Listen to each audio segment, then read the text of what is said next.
This is Guardian Radio, your station for up-to-the-minute news, intelligent, interactive, and engaging conversation. 96.9 FM. The views and opinions of the hosts and guests are their own and do not necessarily reflect the position of the management and staff of Guardian Network. You're now in the Essential Zone, where we seek to be informative, inspirational, enlightening, and dynamic. But more importantly, we seek to be fair and balanced. There comes a time when the game tolerates no spectators, only players. There comes a time when we must recognize that our individual aspirations shape our collective destiny. There comes a time when getting in the game, despite the risks, despite the challenges, regardless of the cost, is simply the right thing to do. There comes a time when we must find our hearts, find our soul, and pursue our purpose for the greater good of all, for country, for humanity. There comes a time when we must manifest our true greatness. Yes, there comes a time, and that time is now. So let's get down to the essentials. The essentials. Serious radio for serious people committed to advancing the national conversation.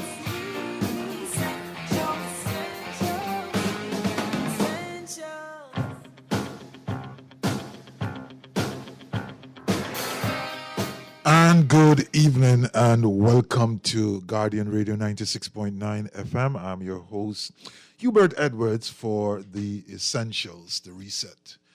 This evening we're going to have ourselves, again, another wonderful conversation. We do this every week at 6:30 on Thursdays, right here on Guardian Radio. If you want to join us today, our numbers are 323-6232.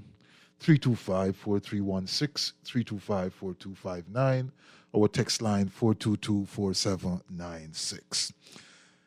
Before I go into our discussion, I just want to pause and thank Dr. Nyambe Hall Campbell Dean for sitting in last week. I had an event which I had to go to. She was supposed to be my guest, and she agreed to take over the show. I listened to the last part of the show, and it was different. It was energetic. It was vibesy. There was a soulful energy that was emanating. And, she asked me when I made a proposition for her to do it. She said, why is it that you're asking me? And I said to her, because the Spirit led me to. Something like that. But always had great admiration for the young lady. I know she's someone who operates in a very, spiritual and Afrocentric space. And, that resonated well with me. And so I wanted to thank her for agreeing to do that and doing it so well. And, we all on the other side of the radio or the other side of the mic, we certainly enjoyed the moment you spent here on the Essentials and look forward to completing that task of having you as a guest. But certainly, this may not be the last time you sit in the control. You did it so well, I think, can do it once. So what is it that we're going to talk about this evening? And I really want you to tune in. I want you to call in. I want you to be a part of this. Because as I listen to radio during the course of the day, and obviously there are persons like Juan McCartney and Shivago Lang and all of the other persons who have lots of show every single day and lots of time to speak about what they want to speak about, You just get drawn into the multiplicity of important issues which are coming across the airwaves and which you read in the newspaper. And there are plenty. There are many, many. Some of them I am unable to speak to, won't speak to, wouldn't even go within 100 miles off. But some others I can. And I certainly want to touch on one today. And that is the issue of the financing for the government The government reaches $235 million financing agreement with Goldman Sachs. And so if you're listening and saying, well, here he goes again, no, we're not going to get into any numbers today. We're not going to talk about any deep stuff. I want to use this to kind of underline some of the things that we have discussed in the past, some statements that I would have made. And I really want to have a conversation with us, you and I. Not so much about the loan, but of course we will have to touch on some of the underlying principles and the rudiments of what took place. But it's a broader conversation to us about where we are, why we are where we are, and what it is that we as individuals ought to be doing, thinking, and how we need to re-engage ourselves, realign, recondition ourselves to come to grips with the new reality. I believe in a very important way, or important ways. The Bahamas is making some very subtle transitions, which usually these transitions are not very easy to see. They're not very bright, but over time they become a little bit more pronounced. One of the reasons, or one of the main reasons, I think I am able to speak to some of these subtleties is because I have seen this before. I've seen this elsewhere before. And I really believe that at this stage, there need to be a national coming together, a level of minds just coming together and really accepting in large part where we are. I honestly believe that there's a huge sense of denial of what the realities are on the ground. And that denial, while understandable, could be dangerous, could be harming for the country at large, but it's more likely to be harming for you, the individual, you, the business person. Because the truth is, from my perspective, business as usual is gone or ought to be gone. The things that we did up to now, the way we did them up to now, to the extent that they continue, the potential harm inflicted is going to be much more severe than in the past. And so my admonition to you, to us, to me, is let's rethink where we are. But in that process of rethinking, let's not lose sight of what we have before us, and that's the idea of continuous nation building, because pretty much that's what we're here for. We're here as in any particular generation, you have multiple generations coexisting, but our role generally collectively is to work on the nation, fix it, build it up, leave it for the people coming behind us. And the extent to which we do that well will determine what it is that the persons coming behind will inherit. And therefore, we have an obligation for those who have authority, for those who have power, for those who have capability and capacity to work in that regard. So what is it about this particular financing which ties into that? First and foremost, there is a prevailing sentiment. I don't know where it started, but there's a prevailing sentiment locally that the government of the Bahamas, the country, is challenged in securing credit. The reality is that there may be a significant level of accuracy in that statement, but it's not something which is absolutely true. It's not absolutely true. And we have to bear that in mind. So while we who pay attention to these things understand and appreciate that there are some hurdles to be crossed, when we would have seen a transaction like this with one of the financial royalties being Goldman and Sachs, it's a moment for celebration. It's a moment for cheering.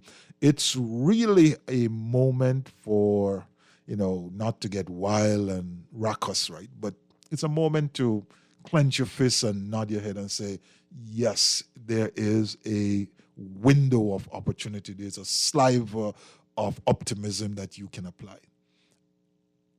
And it's important that we understand that from the perspective of the ability of the government to borrow, the ability of the government to finance or refinance its debt and finance its operation has a direct impact on the well-being of you and I and the well-being of the country. So that's the good news. And I think the current administration played that up very well. They say, look at this, we done it. There are persons out there who have confidence in our strategies. There are persons out there who believe that this can be done. And as the minister is quoted as saying that the government will be using different financing instruments to diversify its sources of financing, which is very important, needed. But if we're going to be 100% honest, that's only a part of the story. And the other part of the story is that the use of different financing instrument is a reflection of some of the difficulties which exist. So here we are in 2022, maybe about 4 or so months. It's September, so October, November, December, January, February, 5 months into the new administration. And they have inherited a situation which is extremely challenging. And if the previous administration had gone back in, they would have gone back to the same thing. It would have still been very, very challenging. So they inherited this. And it is now their mandate to wade through that and to help steer the country to a place where we can see some brighter days. So the government, with the knowledge bank which is available to it and faced with its realities, came down to a strategy, a solution of securing a repo for 2 years.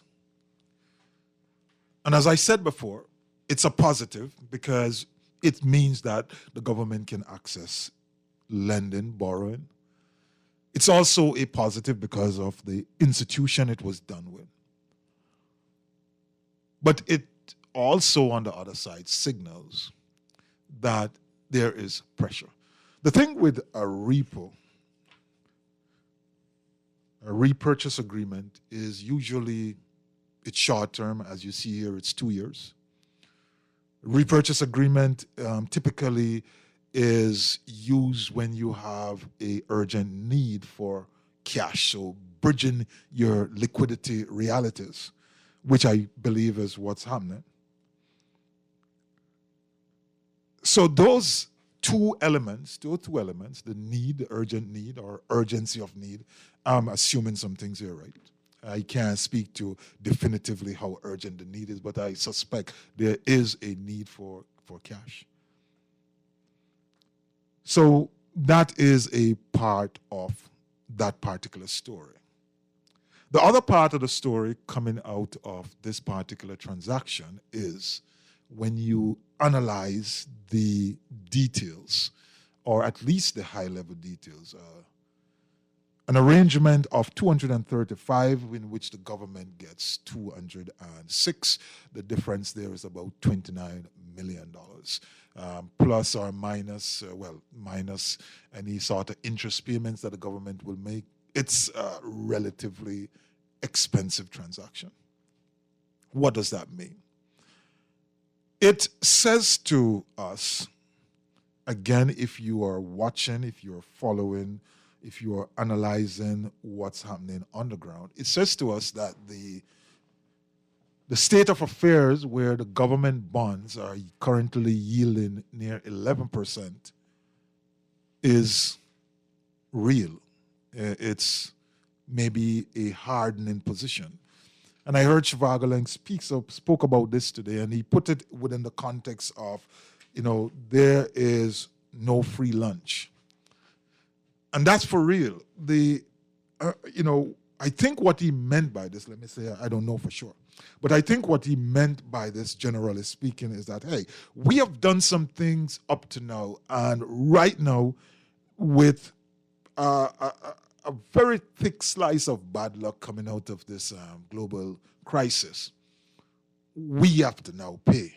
And the payment, therefore, rests in how can you access financing and the level at which you will access those financing. This transaction, my financing calculations are not precise. If it was 1 year, this would work out to be somewhere around 12%. So, it could be relatively high up in some place in the ballpark. I don't think it's all at 12% given it's a 2 year facility, but it's relatively high. It says that on a go-forward basis, we're going to be challenged in doing some things. And so that is as much as I want to talk about the transaction itself. I just wanted to use that to underline the realities of where we are, because we have been talking about this on and forever and a day. We have heard about the yields, but here is a transaction, if you will, which have actually tested the market in an interesting way. It has tested the market in an unconventional way. So there's a number of issues emanating from that, because it's a little bit unconventional, but it can be done, has been done before, I'm sure. And the level at which it crystallized suggests that, yes, the pressure is there. The credit profile, the credit risk of the country has crystallized in the mind of the capital market. So where do we go from here? That is, I think, the most important question for me. We can lament, as some persons do, whether on Facebook or in some chat group or on radio. We can lament and we can make this political, or we can make this about which church you went to, or whether you're tall or black or without ear, or we can make it into anything that we want. But at the end of the day, the realities are the realities. Where do we as a country go from here? And the truth is, as I think it through, is it's going to be bumpy. When the government said earlier this year that the finances of the country is in a perilous state, they were absolutely correct. They were right. They were spot on. They were being as honest as they could without creating any type of hysteria. So where does that leave the country, and where does that leave you? Well, my first thing to you is, hey, let's change our mindset. Let us accept it for what it is. Let's believe, or let's agree that the challenges that we face is steep, and so there must be some changes which are going to come one way or the other. I think if we do that, and we do that early, and we have that conversation at a national level and allow that to seep into the psyche of the country, it's going to be better. Because at some point in time, it's like taking the medicine. You're going to take it now, or you're going to take it later, but it's still going to be a little bit bitter, no matter when you do. I think the earlier you do it, And the earlier you start to working on the issues which necessitate you taking that medicine is going to be the better thing for you. So at the individual level, what is it that you need to start to think about? You need to start to accept that the extent to which you may have, been able to do some things from an economic point of view may change. Access to loan, access to credit, those may change for you because the country financial and economic circumstances is changing. You would have heard, and if you read a newspaper, you'd have heard a lot about different organizations and some of the challenges these organizations are having. The question you must ask, therefore, is if we are where we are and there are unfolding challenges across the board, how are we going to fix those and fix the usual things and fix the other things? It means that, I don't want to say our lifestyle is going to be significantly impacted, but it must be impacted in some way. Some persons are going to be okay, some persons are not going to be as okay as others. So you need to start thinking about how you spend your money. You need to start thinking, well, if COVID didn't teach you, you need to really start to open your eyes, because if you think that COVID is the end of it, no. Here comes the war, here comes high inflation, here comes a number of other things. So you need to start thinking about your own personal economy, your own finances, that of your family. How are you going to get that young man into college this year, that young lady into college next year? How are you going to get the students, your young children, through school? How are you going to ensure that the mortgage is paid and everything goes swimmingly well? Because there may be a need for adjustments. And this says to me, this transaction said to me, at the national level, at the macro level, there may be some adjustments which may come down the pipe. I believe that the adjustments have to come one way or the other. It has to either come on the revenue side or it has to be on the expenditure side. Regardless of where that is, the end result is the same. There must be, I believe, some level of austerity that the country will face. Now, I may be wrong, and I'm happy to be wrong in this instance, because if we can find some way of avoiding that, then obviously that's a good thing. How can that be avoided? Obviously, it can be avoided as a result of the economy taking off in a bigger way. We're having some growth. Suddenly, our credit ratings improve, and so on and so forth. If all of that turn around in a short period of time, then we are good to go.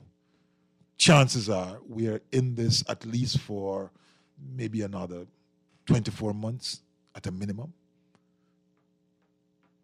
I don't see how we can change this over in 6 months, but anything is possible.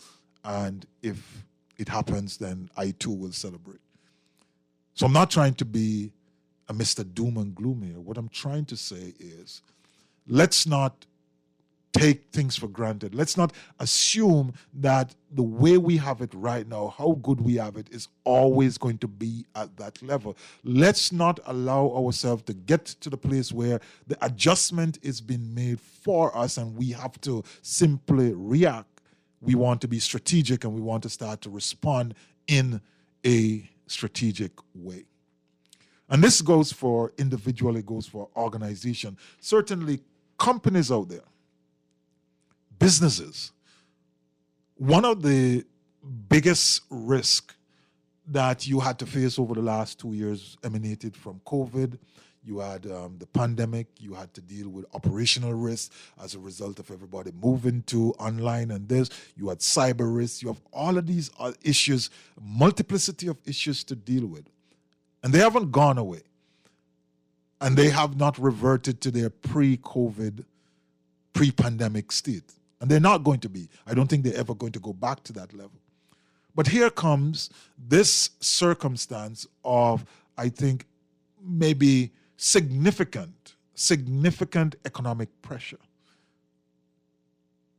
on the organization, on the market, on the country. And you have to face up to this.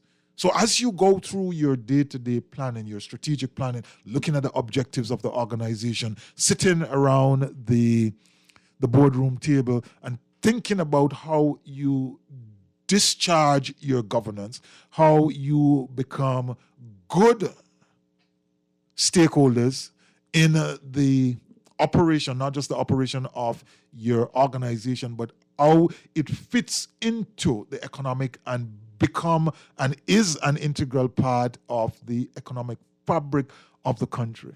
These are things that you have to start to think about. You have to start to understand where the adjustments are needed to be made so that your organization can be nimble, it can be efficient, and ultimately it can survive any downturn or pressure, whether it's liquidity, lack of credit, whether it's heightened receivables, whether it's a situation where you have a little bit of reputational challenges or whatsoever it is, you have to deal with that. And in the same way, on the individual level, because many of us work in these organizations, and so there is going to be a knock-on effect, a domino impact, if you will. So we are hoping and we are praying on one side that, tourism keeps opening up and expanding.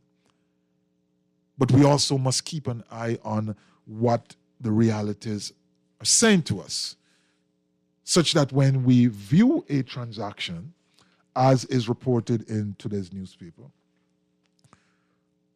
we can start to appreciate that, yes, government $206.5 million deal with Goldman Sachs speaks volumes. The Ministry of Finance top official yesterday asserted that the government's $206.5 million repurchase deal with Goldman Sachs speaks volumes to the credibility of its fiscal and economic plans. And that's a good thing. It's a positive thing to have someone turn over what you're doing, scrutinize it, and then says, yeah, we will roll with that. We'll at least take a chance with it. But like I said before, that's a part of the story. The other part of the story is to ask, what are the terms of engagement? And in this instance, the terms of engagement are on the high side. So it says, yes, we will engage, but we still believe that there is some level of risk above average at play here.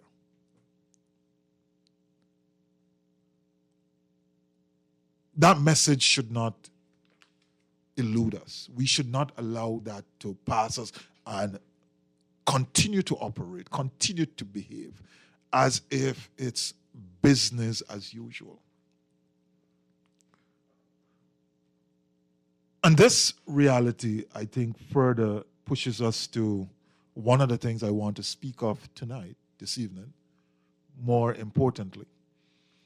And that is the need for an elevated, very pointed, very consistent, very focused, very strategic level of governance.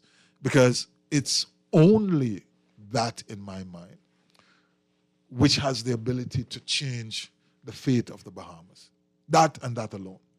Everything else that we may interact with, everything else that we may talk about, is really tools available to leadership. How do we borrow? Tools available to leadership. At what rate will we borrow? Decisions by leadership. Is it prudent to borrow in this environment? Decision by leadership. What industry are we going to focus on? Where are we going to drive some diversification? What is it that we are going to do to create some green shoots? Decision by leadership. So in my mind, at the end of the day, the way forward comes down to the effectiveness of governance. And as we look on the current administration and we look at the opposition party, which just had its convention and selected new members, new leaders, we must be saying to ourselves, we must be hoping and praying, and we must be willing them on to be effective. We want a very effective opposition. which is putting forward strategies, which is putting forward counter argument and counter proposal, and which are speaking to how things can be better. I think we have an environment, we're in an era where it's no longer sufficient to just point out the flaws and the faults of the government. We have to come to that proverbial table with solutions. I think it's important. And that which I'm speaking of is a solution in and of itself for the way we do governance in the Bahamas. There needs to be a paradigm shift in that, recognizing that the opposition is a part of the government. There must be a more substantive role to be played in creating that positive and productive tension by putting forth arguments which resonate with the populace and which, under scrutiny, proves itself to be sound and solid and effective, such that it influences, therefore, the policy of the ruling party, to the extent that those policy positions may not reach the level of efficacy or have the level of potency of the argument which was just made by the opposition.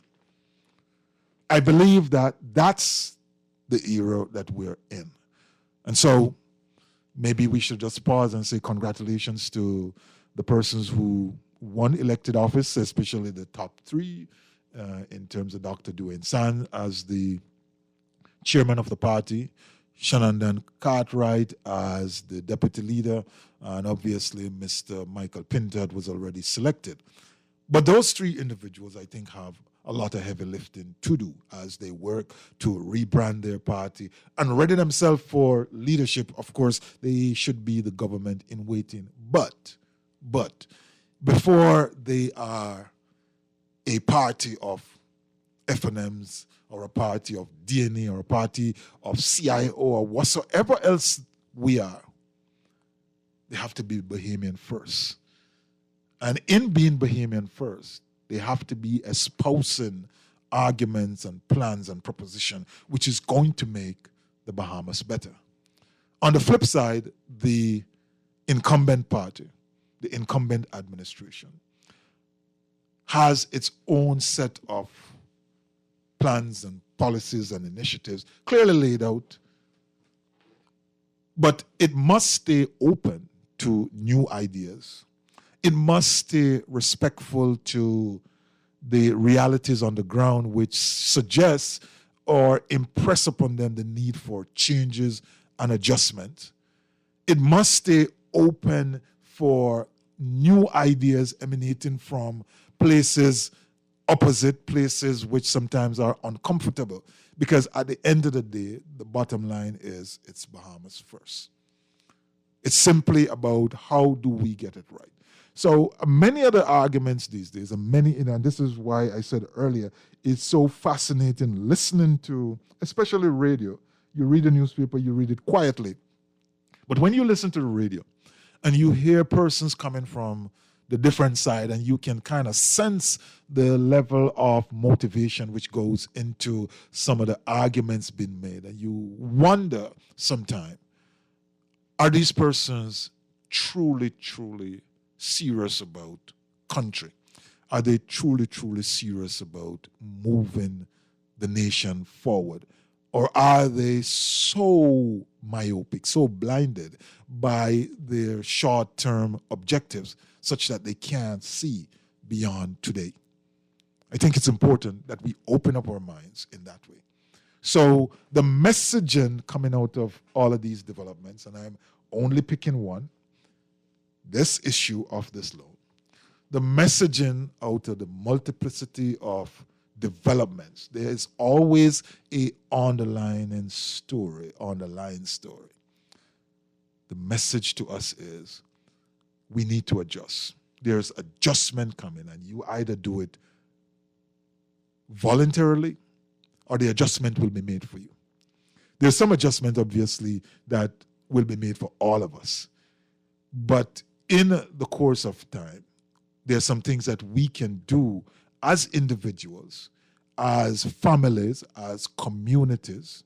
It's kind of a little bit harder at the community level, but if the family and the individual deal with it, then obviously the community automatically falls in place. But certainly at the organizational levels, whether it's for profit, not for profit, whether it's church or school, these adjustments must be made, and they have to be made.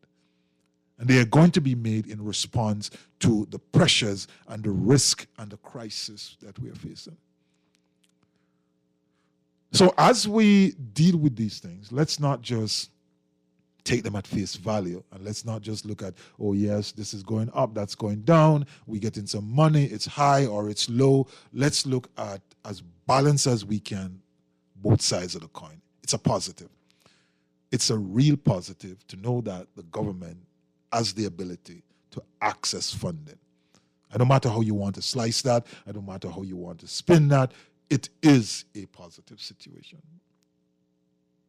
When you're sitting on the mountain of debt that the country is sitting on at this point in time, faced with the challenges of COVID, faced with significant drop in revenue, it's a positive. But on the other side, there is an underlying story which says that comes with some measure of difficulty. So yes, we will have to celebrate the good part, but we also have to be sobered. And we should remain sober by the not so good part.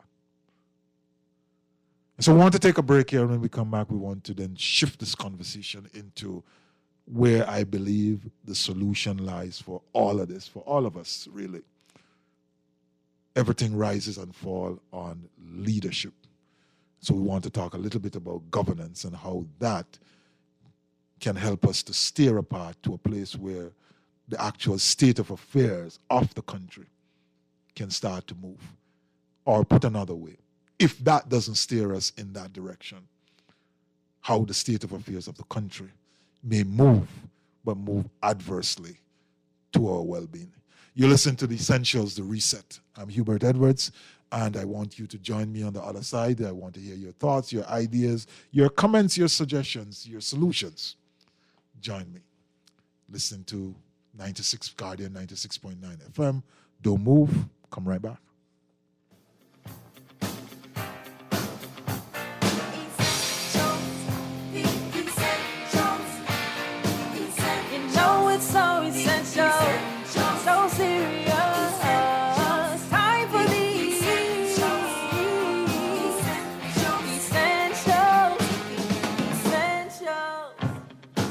Transitioning to a healthy lifestyle can be difficult. At Fresh Market, we're making it easy to choose good-for-you foods with our endless selection of fresh produce and all-natural organic specialty products, moving you closer to your New Year's goals. So, if you're looking to shed a few pounds with a ketogenic or whole food diet, shift things completely with paleo or raw foods, or just simply eat healthier, Fresh Market is inviting you to feed your good. After all, what you eat is what you're made of. For the best jerk in the Bahamas, you must have Baloo's. Pork, fish, and chicken served with our delicious country-style sauce and authentic festivals. Baloo's, Nassau East South. Call or WhatsApp 376-8951. Baloo's, the jerk with the soul of reggae and the spirit of Junkanoo. Baloo's jerk, traditional, slow-cooked to perfection. 376-8951. Get yours today.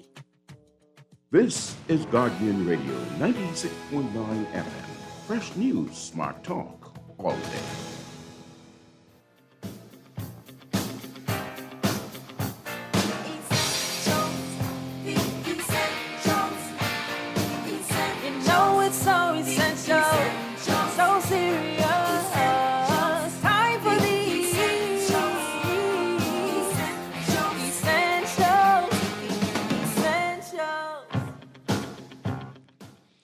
And welcome back to Guardian Radio 96.9. You're listening to The Essentials, The Reset. Our numbers are 323-6232, 325-4316, 325-4259. If you want to share in the conversation, then certainly give us a call, or you want to send us a text at 422-4796. That's 422-4796. So let's talk a bit about governance, because I believe that this is the path to our future. It is where we're going to get the biggest bang for our buck as we transition through this environment that we're in. So we have a caller early. Okay, caller, go ahead. You're on Guardian Radio. Yeah. Good evening. Go ahead, caller. Yeah, calling on with concern. Hello. Hear me? You Well, can hear me? yeah, we can hear you. Yeah, I just want to write down a little point here. Uh-huh. Governance. You know? See, we as the people, right? Can you talk up a little bit more, please? Okay. Yeah. We as a people, right? Mm-hmm. We haven't governed accordingly to my liking. Do you know what I'm saying? All right, what I'm trying to say is this. When you govern, if you was a king, you got to govern accordingly, right? Accordingly to what? Accordingly to the principles of government, of governing. Okay, good. You follow me? All right. Yeah. You can't have a palace or a kingdom. Live in a palace, and your kingdom ain't fortified, it ain't clean, it's dirty. See, you can't put on a persona to the world no more like, oh, it's all good, and you want to pretty it up because you had a prince coming in. Mm-hmm. Let me tell you something with the prince. They know everything what's going on. People come to this place, and you don't know who these people is. They modify. You can't put on no show, let's say, that's how we is. We gotta let go for the people. See, the king gotta make sure the place intact, make sure the laws intact, make sure. See, things, simple things, just like over the hill. Over the hill is a place where he ain't really changed from its start. Over the hill was one of the first constituencies. Besides that, and Fox Hill got emancipated, but over there was one of the first settlements. Mm-hmm. And Nassau, but over there ain't changed. You see what I'm saying? Over the hill ain't changed. Why do you think it hasn't So changed? what I'm trying to say is, like, we got to take care of the cleanup business. We got to take care of our people, as in constituencies, jobs there for the people to do. We got jobs in Cable Beach. They keeping Cable Beach clean, but they ain't keeping over there clean. They ain't got no job initiative going on for homes, whereby there's something you got to target with the homes and then the behemoth citizens. Now, you got to know who is citizens, know who to apply this to, and know who with the Commonwealth of the Bahamas. Mm-hmm. I don't have no problem with anybody saying that there's behemoth, as long as you trying to keep up with the Bahamian way of life. The Bahamian way of life is all together, upward, forward, together. See, you can't forget about everybody and just go in government for your own gain. You got to go in government to govern. You got to minister health. You got to go and deal with the health in all ways. I talking about all of these health violations we got with mosquitoes and places like City Market parking lot, that's a toilet. You see what I'm saying? You got to long days billing hire the people in the constituency with a legitimate paying job that they can keep the constituency like Cable Beach. At least that'll be a job for someone. Hire some dog catchers. Let people know. Either keep your dog in a cage or you pay a fine and you keep your dog from trying to bite people like that woman got bite up the other day. Mm-hmm. See what I'm saying? That's just two of the things. Now, the hoax and the toilet and things like that. You got to deal with them. You got to mark these places. Get with the owners. If the owners don't get with cleaning up, then the government know what to do. They clean it up. Take it. I go on. Okay. Thank you so much. Thank you so much. I think you made some points which are very, very important. And that is really about, that's part and parcel of the responsibility of governance to ensure that the environment is kept at a standard, to ensure that there are rules and laws to protect individuals. And, you sometimes persons hear about, we talk about issue of governance, and we always look to the big issues or the big old issues, but it's really a culture. And the culture of governance will speak to everything right across the board. As simple as as you mentioned, make sure that the dogs are kept in cage, make sure that persons who violate it pay a fine, so on and so forth. This is kind of where the essence of what I'm thinking about comes from. So I think you touch on some very, very important points. You talk about the environment and the need to clean up the environment in certain communities and to give persons an opportunity for tangible employment. Yes, these are also part and parcel of governance. We hear often, we talk about local government and the role that plays, certainly part and parcel of the whole thing. We have another caller. Caller, go ahead. You're on Guardian Radio. Yes, good evening, Mr. Edwards. Hi, good evening. How you doing? Yeah, I'm all right. The brother that called seems to be someone from the inner city. And so, like I said before, 52 is not a conformed sheep. And I don't conform to society ideals. I don't believe in high-class, low-class stratification of society. I support you 100% on that. What I do believe in, right, is self-reliance and community-based consciousness. Now, that brother highlighted some very integral parts of what is taking place in the inner city. And so, in my observation, and I would like to surmise what he said, to me, there's a culture of neglect, all right, which is overt. Now, a lot of people hear me call these talk shows and they think I try to, I like to make this contribution because I'm sick, right? All right, there's a culture of neglect. Now, what he spoke about, I spoke about a couple of weeks ago, and there's a lot of money to be collected from that same revenue. You could hire dog catchers, and then they could use the revenue from people being fined for having their dogs running at people. Because I cycle a lot, obviously, all right? I have carbon credits I should be get paid. Because in China, they pay you for catching the train. They pay you for catching the ferry, and they pay you for riding a bicycle. Yeah. Now, when you look at the pictures of China, you will see thousands of bicycles. They have bicycle lanes. You have probably millions of people that ride bicycles, but we have a culture that it's just, I don't want to talk about us, because whatever, you saw the video about Putin and his despising of the black race, right, and the black leaders. And so I've said before, you've heard me say on the radio, third world leaders, they don't really impress me. From Nelson Mandela died and a few others that I could think about. It's sickening for me. I'm too well read then. That's what I'm saying. Yeah. So how do we solve these problems? 52. We solve these problems by bringing consciousness, awareness, and teaching black history. All right. Even though Putin made those disparaging remarks about black people, I know where they came from.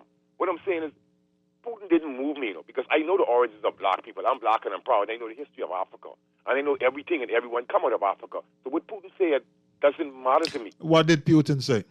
There's a video about him talking about black race and the black leaders and how weak they are and how pathetic they are in their governance and how they have governed their countries and how subservient they are to the white race. And I don't remember it verbatim because I didn't even listen to the BS. But the thing is, I'm not even going to be. I don't hate Putin. You know Russian. You know Russian. 52. Pardon? Can you speak Russian? No, man. Was he speaking in Russian? Kind of breaking. The only language I could speak. Yeah. Was the video in Russian? Or it was translated? I think it was translated. But he have another speech in which they said... Somebody was saying that Putin said that, right? I told my friend, hold on, I told my friend, I said, I'm not going to buy into that because I don't speak Russian and I don't know if it's a construct. Right. You understand? Because I've seen constructed videos of situations with Libya and Syria and the Arab Spring, and I know the power of the media and mass deception and propaganda and all that.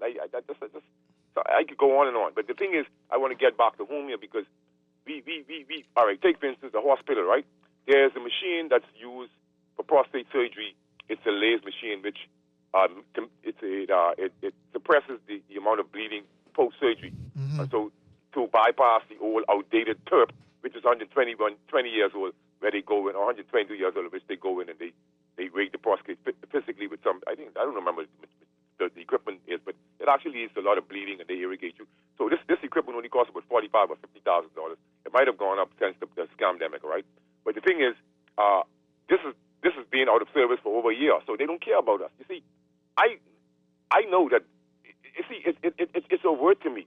This is a revelation time, and what most people don't understand, things will be revealed because of technological advances. The information is at the tip of our fingers, and the people have the technology now that they can reveal past histories because they know they can control mankind through technology, whether it be mass propagandization or whatever. You can propagandize through the media, the TV, the radio, etc. They have the tools for it.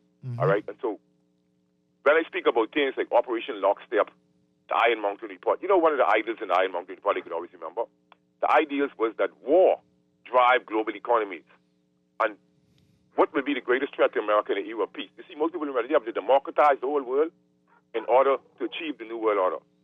So this financial construct that we find ourselves in, this is all the repercussions are all planned. I've read The Great Reset. And third world leaders must put on their thinking caps and get forward. We're going to suffer. It just started, Mr. Edwards. It's just starting, all right? Yeah. I said a few months ago that third world Caribbean leaders must get rid of these pandemic protocols to facilitate economic travel and growth between the Caribbean subregions and stop adhering to the dictates. The CDC and the WHO, man, listen. Those things that they're saying and the statements that Michael Darwell and all these other people are making, they're not to direct it towards me, no. Yeah, because all I do is get sick at the level of subservience and the level of ignorance and misinformation they're deliberately spreading. And I don't care what they say about me, but it's not directed at me. Thank you so much. Man. Have a good night, bro. Thank you so much. Yeah. Thank you so much. He's referring to Minister Darville. I think we should always be respectful of position of our leaders. But you make some points. Some of them, of course, I know pet peeves of yours. So kind of look a bit outside what we're discussing here. But there is, to be honest, I believe a level of neglect, and it's not just here in the Bahamas. We see it right across the Caribbean region, and more has to be done because the truth is that level of neglect undermines some of the social infrastructure and the social fabric of the country. And usually in situations like these where we have weakened economic circumstances, those persons who are faced with that level of neglect feels it that much more. So let's talk a little bit about governance. I had the opportunity to speak recently at the Organization for Responsible Governance. It was to bring welcome. Before me was the Minister of Tourism and Investment and the Deputy Prime Minister, Honorable Chester Cooper. And following him was the Honorable Michael Pintard, who is the leader of opposition.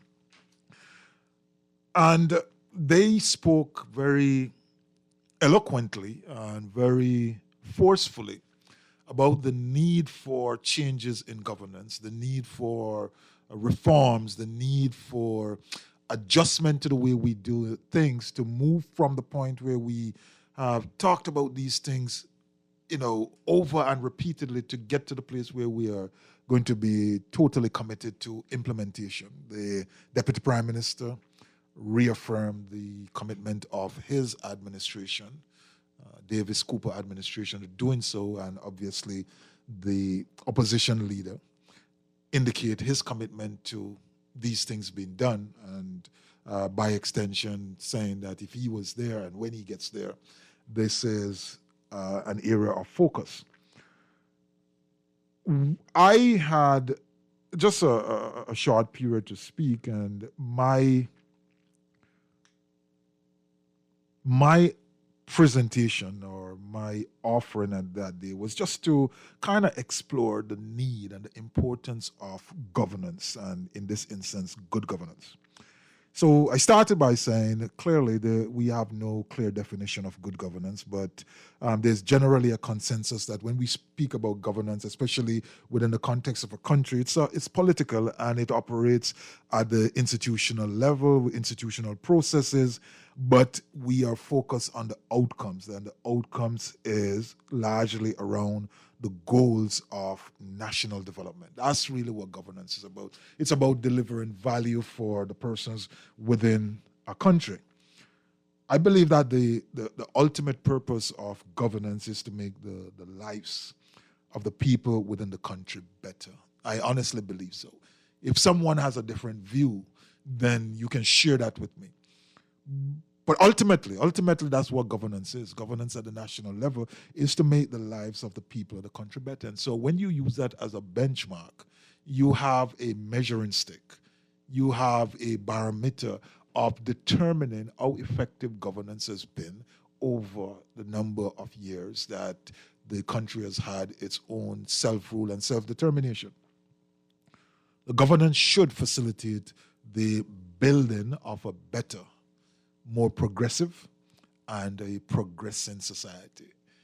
So we have to become more progressive in our thinking, in our doing, in the things that we achieve, in the way we go about, this experiment of democracy. We have to become more progressive in the way we create economic gain, the way we build businesses, the way we build markets, the way we put policies in place, national policies, economic policies, fiscal policies, social policies. The way we do all of that has to be inventive and innovative, because we need to have a progressing society. What do I mean by that? When you look at the ups and downs, take out the peaks and the valleys, we are not to be plateauing. It should not be that we are at the same level. And I'm not saying that this is happening. But over time, over reasonable period of time, the country should always be progressing. We should be growing in per capita income, even though you have growth in population, which sometimes changes that because it's a mathematical thing. Sometimes it don't mean much. But we should be growing in businesses earned. We should be growing in terms of the entrepreneurial class. We should be growing in terms of persons who are engaged in technical activities, persons who are more scientific and technologically inclined, who are going to become the inventors and the developers of things. We have to be more progressive and progressing in the way we run our institution, run our corporations, run society as a whole, so that when people look at it, it seems it's better. And it's better for all the persons within the confines of the country and those who wish to be a part, whether it's temporary or over a longer period of time. So governance, in my mind, should create the transformation. It should create the transformation. It should generate hope. And governance should be engendering a optimism of a more exciting future. Must be. Because that's part and parcel of governance. So oftentimes, and this is one of the things the Americans do well, if we go back to maybe the most iconic speech in that direction is the one from Kennedy, when he says, we are going to go to the moon in this decade, and we're going to go there not because it is easy, but because it is hard. We're going to do it. There is a role for aspirational discussion in governance, in my mind. Many times, and too often, I believe persons kind of, rub their nose at it and saying, well, that's all, talk and flattery and nice words. But there's a space and there's a place in my mind for those nice words, because the leadership in executing the governance must be thinking about a more exciting, a more productive, a more enjoyable, a future where there are greater achievements. It must be. And that optimism, the creation of that optimism, then in turns inspire you and I, the citizenry, to become more active. Because when you can see the possibilities, when you understand that there are greater things to be achieved and it is possible to achieve those, then all of a sudden it's easier for us to realize active and committed participants in this idea of nation building, national building of a nation, building of a country. And I really believe that this is critical, because without a dream, what is it that you're going to be working towards? Let's take a very honest look at where we are today. For many, many individuals, not everybody, and maybe not a lot, but for some individuals, looking at their circumstances today, all things taken into consideration, they just seeing darkness in many ways, metaphorically. And it requires someone, something, some system, some process to create that light which says to them, yes, at this moment you're seeing darkness, but here is the possibility. And so if you apply that at a national level, it's the same thing. And regardless of whether we're going through good times or bad times, what I said before is that we ought to always be having a progressing society. So therefore, even if we are good at the best we have ever been, there's always the possibility for aspirationally looking down the road and saying, where else can we go? What else can we do? How much better can we get? Who can we facilitate to become better? How can we create an environment where over the hill is returned to its glory days, where the communities are delightful to live in, where the strain of poverty or the sign of poverty is not seen so dominantly in some areas, where there's greater productivity, where the community come back together in a way which makes the country itself that much more productive and effective. So I believe that governance has a role to play in that. My proposition is that governance at any level, every single level, whether it's at a personal, family, community, within organization, or very, very importantly, at the national level, governance is to serve the greater good, to serve the most people possible, as much persons as possible, as opposed to what we often experience or observe where a narrow slice of individuals seem to be the ones who get served over and repeatedly. And in some instances get overserved because they're good and they just get good and gooder and gooder and gooder. Not a real word, but it works here. So if governance is to serve the greater good, and we use that again as a benchmark, we're able to speak to judge, to assess, to measure the effectiveness of governance. And it is true that the culture of governance that we generally observe these days does not always serve the greater good. And governance, therefore, is best structured on certain principles. I think one of the callers spoke to that. The first caller spoke to, you have to manage, you have to govern by principles. He wasn't very clear as to what those principles are, but he did mention there has to be some underlying principles. And therefore, if there are going to be principles, then there must be commitment to those principles. Once we agree, and we generally agree, you listen to any minister of government, any preacher, any individual in a civic organization, a civic role, any leader of repute, they're always talking about the positive principles. Maybe it come across as principles of leadership, maybe it come across as principles of good management, but there are always underlying principles which must be observed. In the case of governance, there are some principles. And so commitment to these principles and having the will and the discipline to govern according to the principle is one of the big differentiators between countries that struggle, quite frankly, and countries that do very well. When you look around the world at the countries which are struggling, the countries which are poor, the countries which are underperforming, you can draw a beeline between that outcome and the extent to which governance is effective. There's no question about it. And so the will, the discipline, and the commitment to those principles are very, very, very, very important if we want to see those outcomes. We have a caller. Caller, go ahead. You're on The Essentials. Good night, Mr. Edwards. Good night. How you doing? Excellent in your ways. My daddy always listening to you.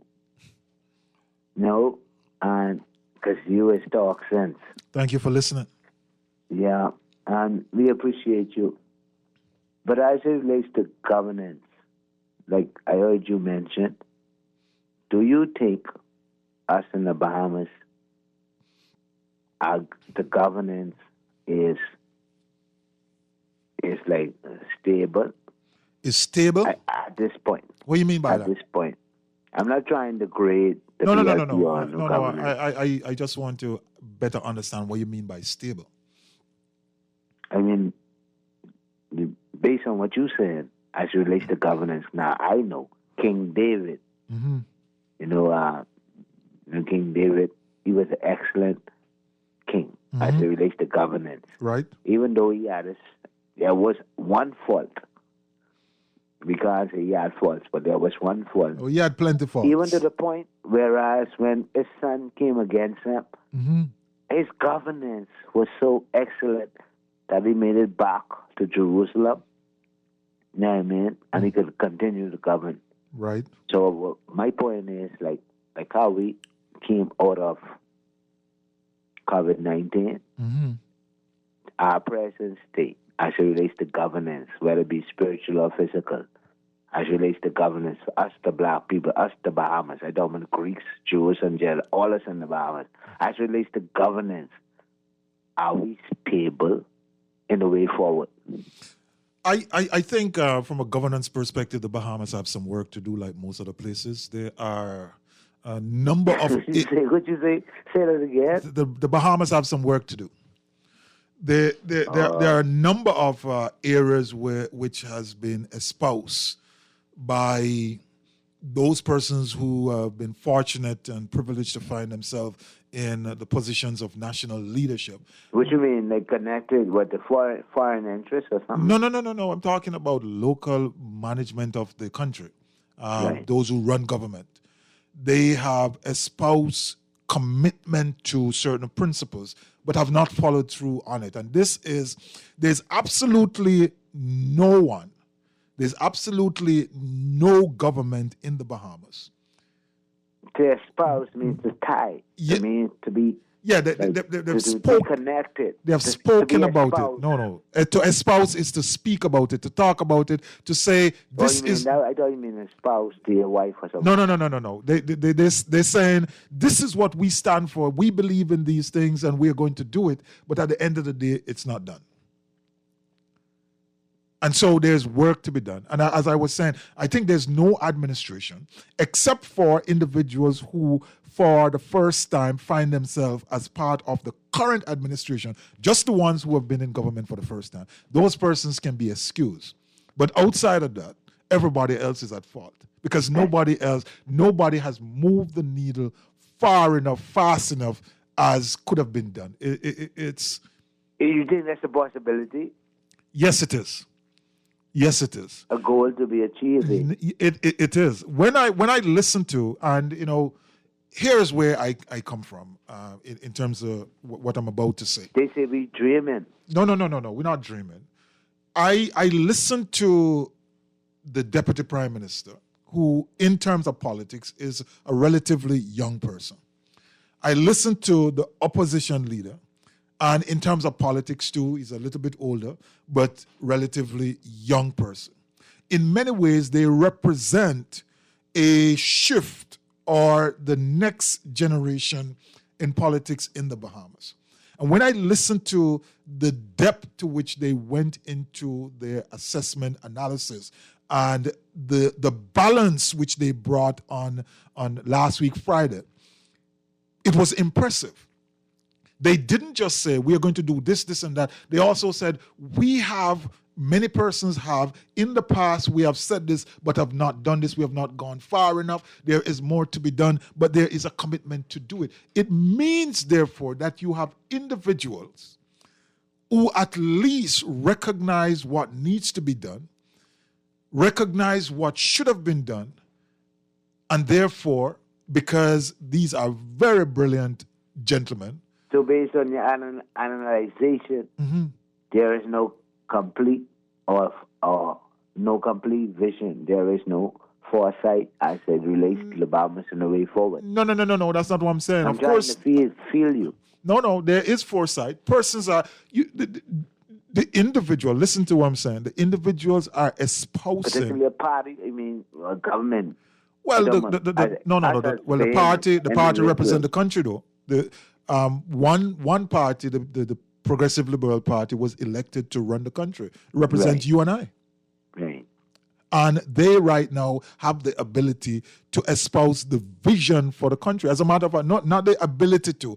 They espouse a vision, and the electorate said to them, we agree with your vision, or some persons will argue with that and say, well, they didn't agree, they just didn't like the other person, so they vote for it. But by default, we agree that was the vision, and we went with it. And so to the extent that there are things there which may need to be changed, need to be upgraded, need to be refined, then fine, let's do it and move forward. But the bigger point I'm making is that on Friday last week, when I listened to Mr. Cooper and listened to Mr. Pintard, I walked away feeling that the two of them together, these two speeches tied together, was complete enough to have one be comfortable that there are persons in the House of Assembly, in government, who understands and who have observed, analyzed, and outlined what the shortcomings are and what the way forward is. I honestly believe so. I was listening to Michael Akitas, and he made a statement. He said, our financial service is conservative. Mm-hmm. Say that's how we govern, conservatives, financial, Well, and that was powerful. Yeah. That's like, at least he said, the economic minister saying, okay, at least we can move forward in a conservative way, not. Yeah, you can't take too much risk. That's crazy. Yeah, that's what he was saying. We're not going to take too much risk. We're not going to hang ourselves out there. We're going to do it conservatively. We're going to make sure that we're prudent. That was so confident.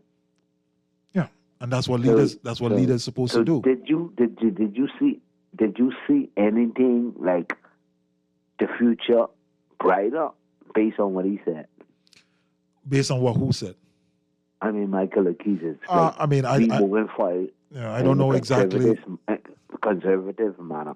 Yeah, no, I don't know exactly. We just say, okay, we liberal, our financial, anyone can do what they want. If we just say that. That's not what he's saying, though. Listen, Carla, listen. But he said, no, we are conservative. Yeah. That's the serious thing he said.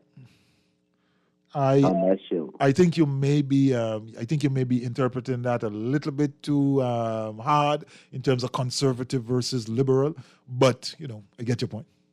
All right, thank you so much for your call. I appreciate you, though. Thank you. I appreciate you too. Enjoy your show. All right, you take care.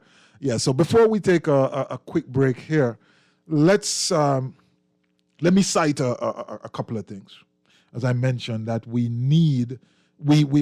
draw the line between those countries that perform well and those countries that don't, and usually it's about governance. Kofi Annan says, good governance is perhaps the single most important factor in eradicating poverty and promoting development. Kofi Annan was the Secretary General of the United Nations at one point in time. Good governance is perhaps the single most important factor in eradicating poverty and promoting development. Do we have poverty? Do we need development? If the answer to those are yes, then certainly good governance is a necessary factor. So good governance is considered to be, and these are the principles I'm laying out. When I come back on the other side, I'll run through them very quickly. Good governance is considered to be participatory. That's one of the principles of good governance, participatory. Consensus-oriented is the next. Accountable, transparent, responsive, effective and efficient, equitable and inclusive, and always follows the rule of law. There are some others, and one of those is it should evidence a strategic vision, which is exactly what the caller just now kept saying, maybe in a different way. He's asking, do you see a vision? Were you comforted? Did you see a path forward? So good governance must always embody a strategic vision. There must be innovation and openness to change. There must be sustainability and long-term orientation beyond the normal short cycles. That's my position. And there should be sound financial management, human rights, cultural diversity, and social cohesion. If those principles are recognized, and if governance is done in a way which is respectful of those, then clearly, certainly,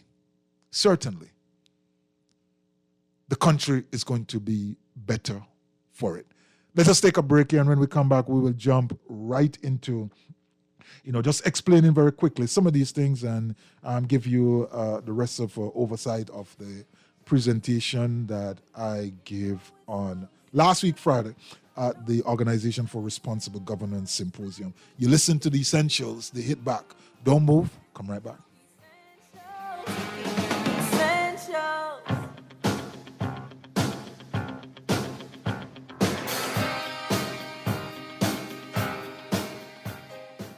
Transitioning to a healthy lifestyle can be difficult. At Fresh Market, we're making it easy to choose good-for-you foods with our endless selection of fresh produce and all-natural organic specialty products, moving you closer to your New Year's goals. So, if you're looking to shed a few pounds with the ketogenic or whole food diet, shift things completely with paleo or raw foods, or just simply eat healthier, Fresh Market is inviting you to feed your good. After all, what you eat is what you're made of. For the best jerk in the Bahamas, you must have balus, pork, fish, and chicken served with our delicious country-style sauce and authentic festivals. Balus, Nassau East South, call or WhatsApp 376-8951. Balus, the jerk with the soul of reggae and the spirit of Junkanoo. Balus jerk, traditional, slow-cooked to perfection. 376-8951. Get yours today. This is Guardian Radio 96.9 FM. Fresh news, smart talk, all day.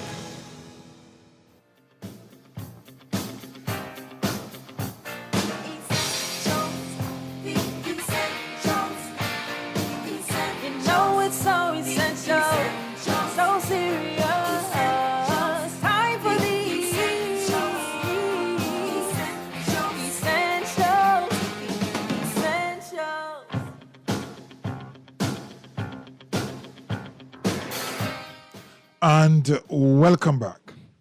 We're talking a little bit here about good governance, a culture of governance, and the fact that you have certain underlying principles. And we're doing this against the backdrop of what we talked about earlier, the circumstance the country finds itself in. And my proposition, you don't have to agree with me, but my proposition is that the way forward for the Bahamas is going to be through effective governance. It's going to be through effective reforms. It's going to be through fundamental changes, which is going to set the country up for a shift in fortunes going forward. Country has been very fortunate in many regards, but there are some headwinds that we faced, and they have crystallized in some obstacles, some challenges, maybe a little bit of a millstone in terms of our debt and our economic circumstances. And so the way forward has to be guided. We are a ship of state, and that requires a captain, and this is not an individual in this instance, but a collective captain, which is going to discharge governance in such a way that we, can transition out of the challenging waters and we can get to a place where there is smoother sailing. It's never ever going to be totally smooth, but it will be that much better. And the first thing you have to understand and appreciate and accept is that you're going through a storm right now. The water, the big waves, the high winds, the significant challenges. We're going through that. To ignore that is to lose sight of the effort which is needed to get to calmer waters. And that is important. And that comes down to governance. That's where it is. So if we are going to get this, then it is clear that the principles of good governance is very critical to a well-functioning and functional society. So it needs to be functioning, and we need to be operating in a way that when you look at some of the norms of society, we can say, we're highly functional. We're doing the things. We're growing. We're developing. We're expanding. We're creating industries. We're exporting. We're sending out talent. We're having great educational standards. We have high levels of healthcare, low levels of mortality in terms of birth, all of that sort of good thing, which measures the effectiveness of a society or the standard of living of a society. All of those are present. So we have a well-functioning, because the systems and the institutions and the processes and the laws and the rules, they work. And when they get broken, they are upheld, so everything is functioning well. And then when you look at us as a people, as a group, as a country, you can say it's functional.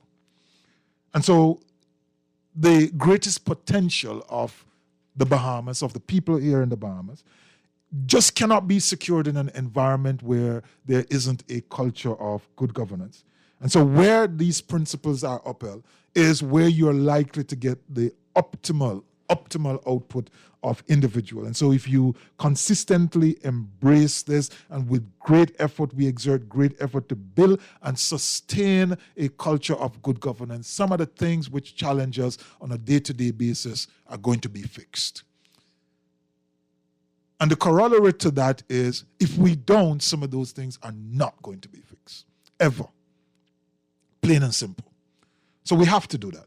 Barack Obama did indicate that, and this I think is important, and this is where you comes in, this is where I come in, that this issue of governance is not just about government.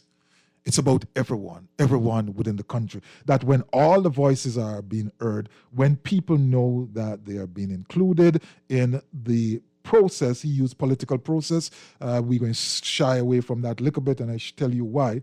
In the political process, that makes a country successful. I took that and I flipped that and say, when we are all active actors in the task of nation building, embracing the obligation of nation building and doing it in the best interest of all, that greater good thing, then that will make our country successful. When everyone is working towards this objective of making the country better, and it has been done with a culture of governance which says we are doing it for everybody, or as many as is possible, that's when the country is going to become successful. Because when you attach political processes to things, it becomes too narrow. It becomes too confined. We become very myopic in the way we do things. So we also have to understand that as we move forward, we must start to focus on how are we going to engender greater governance. And it starts with everyone. All of us have a part to play, but obviously those in authority have a big, massive role to play, and they have to demonstrate that commitment. They have to lead this charge. There's no question. There's no way around that. There was an article in the Nassau Guardian written by Kendia Dames when she went on her, I think it was what they refer to it as observer, as an election observer someplace in Africa. And she obviously interviewed and wrote on the former Nigerian president, Obasanjo. And he said that democracy is a means to an end, and voting in and of itself is not the end of the democratic process, but an important aspect thereof. He says that democracy must deliver dividends, security of life, food security, job opportunities, and other necessity. Again, really underline a very bright benchmark. The extent to which the democratic process that we experience and we are involved in do that is the extent to which it is successful. And if we take the principle that it is supposed to be as inclusive as possible, it needs to be transparent and accountable and consensus-oriented, then obviously we make the argument that it's for the greater good.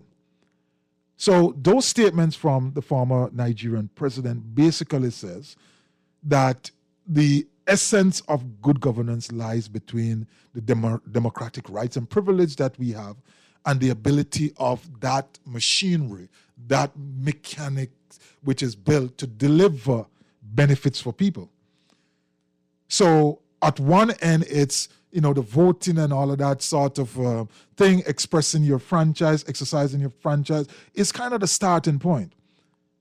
But the noble objective ultimately must be for creating value. It has to be about creating value for the people and the country. That's what it is at the end of the day. And so even as we grapple with our massive debt, even as we grapple with our economic circumstance, what the leadership is doing or ought to be doing is working to fix that and fix that for the greater good in the interest of the country. And to the extent that that is done, it's beneficial and the governance is effective. To the extent that it is done in a transparent manner, to the extent that it is done in an accountable manner, there you go. If what exists or what subsists is otherwise, then again, there you go. It's not good governance. So if we fail to function in a way which is inconsistent or function in a way which is not consistent with the principles of good governance, then we are effectively undermining the potency of the nation's ability to grow and develop and for the people to enjoy the fruits of that growth. Remember, if we say that governance, one of the main purpose of governance is for growing, for progressing, for improving. So the extent to which you embrace these principles, you therefore undergird or enhance the potency of the nation to grow. And when the nation grows, the people benefits and they're able to pick from the fruit trees which come about as a result of good and effective governance, as a result of having an ongoing and consistent culture of governance. So it therefore demands active participation. You have to get involved. You have to see the activism which is running there today and tomorrow and all the time. So our participation, it has to be facilitated by government and by institutions. We are a democratic nation, and so you can't knock people over the head and say, do this. But it is important that we take away the message that we have a role to play. Participation is important. Our participation, individual participation, is necessary. However you can do that. If you can only sit and talk about some things like I can, then sit and talk about it in the best way possible, but always do whatsoever is necessary with a view of holding the leaders' feet to the fire and holding us and them and all of us collectively to the high standard that is needed so that the well-being of the country and the institutions need, demand, and therefore can be sustained.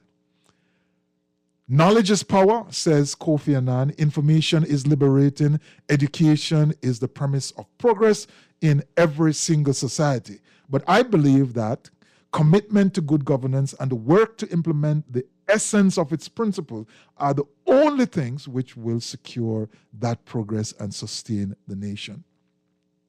The way forward will require real commitment. The way forward from where we are today will require real commitment. The need for action is clear. Success of the Bahamas from today, from this day forward, from where we are now, is going to be through the vortex of the greatest suite of reform that this country has ever seen. This is my personal view. Our future is determined by our actions, regardless of what they are. But our collective progress, on the other hand, rests on the quality of the actions that we take and is based on productive and principled action. So we are at a critical point in the life of the country where we have economic challenges and so on and so forth. So it's time for each of us, all of us, to step forward, to work towards being one of the best examples of good governance here in the Caribbean, in the Latin American and Caribbean region, and indeed in the world. So it's time for you and I to step forward together for the sake of good governance, for the sake of country. And I see a text pop in. We're clean out of time, but maybe I can squeeze this in, Mr. Producer. It says, Mr. Edwards, tell the Bahamas and Jamaica and Zimbabwe and Angola and my people, Sudan, what is democracy? Tell us, Mr. Superman, Robert Mugabe, say democracy is Greece, not African. Anyway, we are clean out of time. And so we want to leave it there. We have to pay attention to the finances. We have to pay attention to the economics. But I believe that the way to the future, the solution to all that ails us lies in the effectiveness of our governance going forward. So we will end there. And we always say, do not allow your greatness to become a victim of your unwillingness to change. So walk good, one love, all the best, and Ubuntu. Good night.